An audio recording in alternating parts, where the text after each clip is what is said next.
You do a lot of like box jumps and other movements like that. And do you work on your mobility a bunch and things like that too? Yeah, I mean, most of my mobility training I do on my own. I just do like a lot of stretching. I have a lot of flexibility. But yeah, box jumps. I basically just show up and whatever Jason tells me to do, I do it. I'm usually like, can we go a little bit lighter? And then he's like, all right.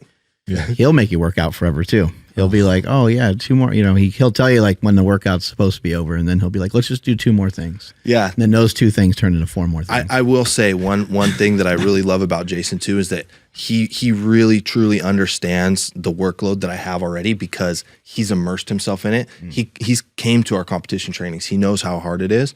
And so he doesn't try to kill me in the workout sessions unless it's that time. So there's certain times where he really pushes me. There's certain times where he cuts the training a little bit shorter. He really does understand that my main goal is to be the best in the world at jiu-jitsu. I'm not trying to be the fittest person in the world, the strongest. I'm just doing that to be as good as I can at jiu-jitsu. Mm-hmm. You know, what do you do to make your training harder? Because there probably came a point where you're not getting into bad positions nearly as much, or it's just hard for your training partners to do that, for some of your training partners to do that to you. So what do you do to continue to improve your skill? Yeah, luckily I'm blessed to have some of the best training partners in the world. You know, like I said, Yuri, he's close to my same weight. He just won the absolute at ADCC, which is, arguably the toughest bracket in the world to win. So I have him, luckily. I have a lot of other good black belts to train with.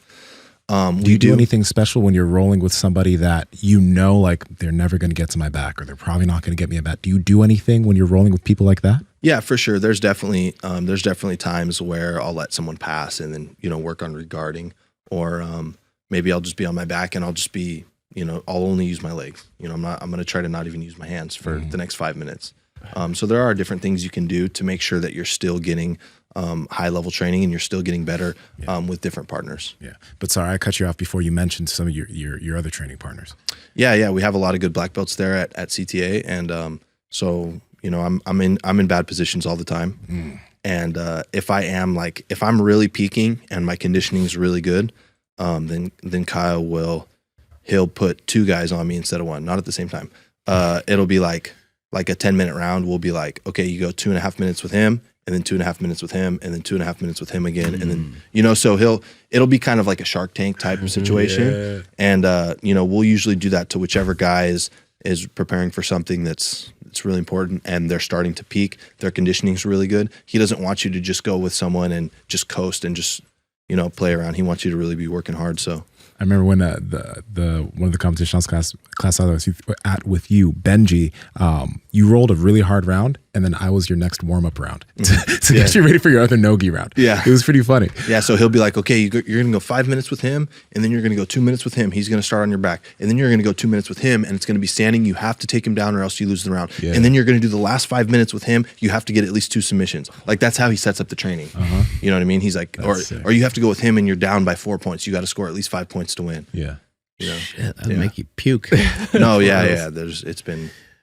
Have you got to points in training when you were newer to it where you thought you maybe weren't cut out for it? Like, could you drive home one day and just be like, fuck, man, I don't know if I should even bother going back. Like, this is getting to be pretty rough. Many times. Yeah, many times. It's not for me. Yeah, it's been many times where I just had a bad day in training. It was real stressful too when I was training for MMA fights, because it's like, if you don't go out there and perform, like, you're gonna get the shit kicked out of you, and everyone you know is gonna be there. Like, your girl's there, your mom and dad are there, like, your friends are there. They're all gonna be like talking shit to you for the next 6 months if you get knocked out. What happened? That's what people say, right? What happened? Yeah. Oh, what happened, bro? You're like, well, the other guy fucking trains really hard too. Yeah, like, they're like, bro, I wasn't trying to get knocked out. Yeah, so that was real stressful. So then, if you would like have a bad sparring day, and then you're just in the car and you're like, man, what am I doing? Like, I'm gonna get my ass beat. So it's a roller coaster of emotions, man. You know? Yeah. How do you get through that? I ask this because I know this is going to happen a lot to me, especially, you know, on my way as I progress. But this week I had one of those weeks where I'm like, fuck, dude, I'm going the wrong way. Like, nothing's working. I mean, it could be because like I've been kind of starting to feel sick and my ribs have been bothering me. So I've been moving a little bit slower. But this week I was like, this is what everyone was talking about when you start regressing or you feel like you're regressing. I'm not like beating myself up over it, but I experienced it this week. So I was just curious, like, how did you get through some of that? I don't know. You just have to accept it. You have to just accept the feelings, and you have to try to let them motivate you. It would just be like if you lost at a tournament, it has to, you want it to like sting because it's going to motivate you to go and train harder. So, if you get your ass kicked at practice, you have to it's okay to be mad about it. And then to be like, okay, like I need to work harder. I need to get better. So just let it motivate you. Do you watch a lot of video? You watch a lot of other people grapple and stuff like that? And do you watch your opponents? Yeah, definitely. That's something that Kyle really got me into. He's really big on studying and preparing for certain guys. So yeah, definitely I like to watch tape, see what guys do. I'll show some of my training partners and I'll try to have them emulate it so then I can counter it. So yeah, I think that's really important. And what platform do you guys recommend? Because I know Flow Grappling is really popular. My buddy Chris has been telling me I need to subscribe to it already. But there's a lot of stuff on YouTube and stuff. So where do you where do most of your inputs come from? Yeah, so there's two main streaming services for jiu-jitsu and competitive grappling.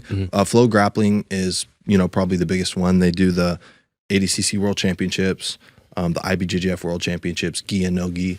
So there's a lot of high level jiu-jitsu on there. And then the other one would be UFC Fight Pass. They have a lot of grappling shows as well. They have the EBIs, the combat jiu-jitsu. Right. Now they're doing the UFC Fight Pass Invitational, which is the tournament I'm competing on in 2 weeks. Is that the first one they've ever done? It's the third one. But the other two that they did, I believe, were like team events. I think this is the first one they're doing that's more of a jiu-jitsu style tournament. And from what I heard, they have just been seeing the numbers of the jiu-jitsu events that they're putting on, and the numbers are good. Yeah. And they really want to invest into grappling, especially after what we saw at the last ADCC. It was huge. It was the biggest grappling event of all time. Yeah. So now UFC Fight Pass sees that and they want to get in it too. Sick. Do you remember your first time seeing the UFC, and was there a particular fight, or was there something you saw where you're like, I need to figure out how to do that? Yeah, I remember I was 15 years old, and it was the UFC Ultimate. Remember, it would be like an hour-long segment on Spike TV, and it was all Anderson Silva. It was like Anderson Silva versus Chris Lieben, Anderson Silva versus Dan Henderson, and I can't remember. I think it was one more. And that was I think the first thing that I ever saw. Anderson Silva was so incredible. Incredible, yeah. Nuts the way he would just barely move out of the way of a punch, just enough so he could move out of the way, just enough so he could still counter it and knock the guy out. It was crazy. Yeah, crazy. And so, yeah, those old school MMA guys, GSP, I remember watching him early on, and guys like Shogun. Those were my first kind of experiences with MMA.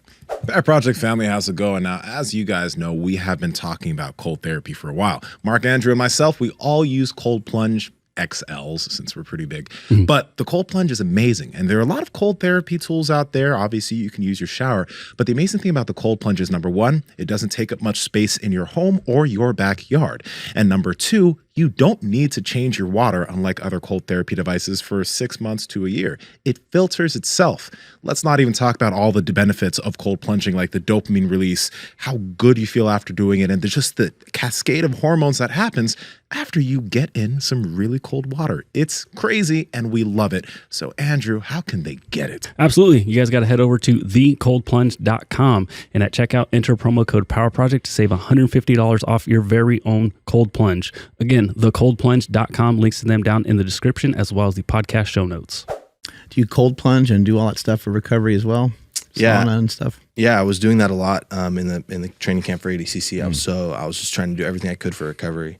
So yeah, Jason has one at his house. So I would he just pretty much gave me an open invite. So I would just be go and sneak in his backyard and cold plunge and go home every morning. Yeah.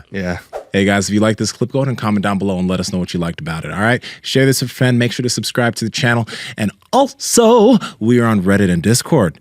All that's down below. All our sponsors and everyone that supports us down below there too. So you can get whatever you like from us. All right. Peace.